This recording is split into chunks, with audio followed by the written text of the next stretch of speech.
Good evening, everybody. Uneducated Economist here. I know, third video of the day. I can't help myself.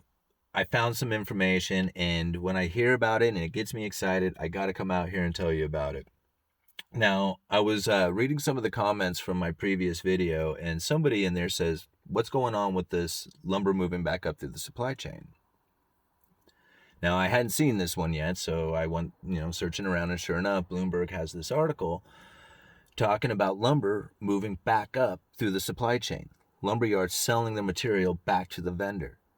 Now, this is something that I never thought that I would ever see. Never. And it's not like unusual for a vendor to call another lumberyard for material to send to a different lumberyard. Like, I've called up, and said, hey, can I get some decking and whatever particular type? The vendor may be out. They'll say, hey, I'll go check my other, customers, see if they happen to have some on hand. If they do, they'll probably sell me something to give to you. Like kind of making that connection. That isn't unheard of. That's happened before. But what's happening now is that big time amounts of lumber, like, a serious amount of it is moving back up into the supplier so that they can transfer it hundreds of miles away. It's not like it's going from like, hey, this guy happens to need some decking where everybody else is out. Can you sell him some? It's not like that. This is like, hey, we are desperate. We need some. And the vendor is going back to the lumberyard that they had sold their material to and says, hey, that material I sold to you just, a little while back, can I buy that back from you for a profit? Have you ever heard of something like this? They're buying that back and then just sending it out to another customer and still being able to profit from this.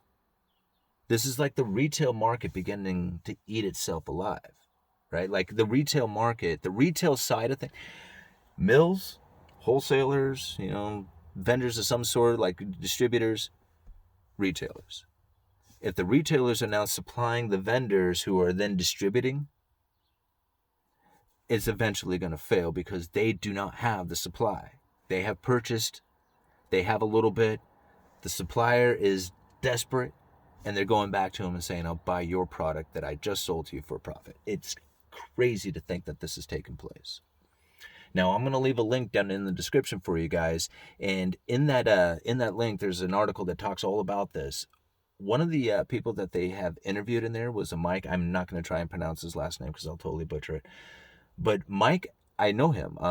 We actually met a couple of weeks ago and we sat in on that panel together, the four of us, for that John Burns Real Estate Consulting Group, that building materials seminar that we did.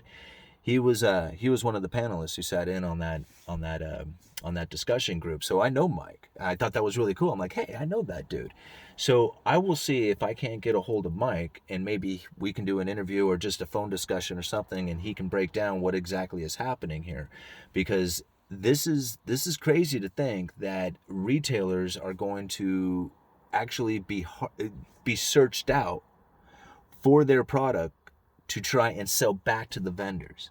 And I just found this to be absolutely alarming. Like, if it doesn't come from the producers and it starts coming from the retailers, that's going to zap the market even more, and it's going to be depleted even faster. So yeah, very interesting to think like what the cause and effects from something like this, if it was to continue on. And I know that it's not just in lumber that has taken place here, because the vendor who supplies us with our PVC pipe called us up and asked if we had a bunch of pipe that we could send back, just lengths of pipe. And unfortunately, we didn't really have enough to send back to him. But for him to ask us if we had pipe that we could sell to him, I thought was incredibly unusual. And now to find out that it's coming from, both in the OSB and lumber market as well, is very telling to what how critical of a situation we're really coming into with the supply chain, especially when it comes to building materials. Anyway, I found that to be a very interesting article, and I will probably try and see if I can't get a hold of Mike, within the next couple of weeks. I think that would be a great discussion for our channel. All right, Uneducated Economist, you guys let me know.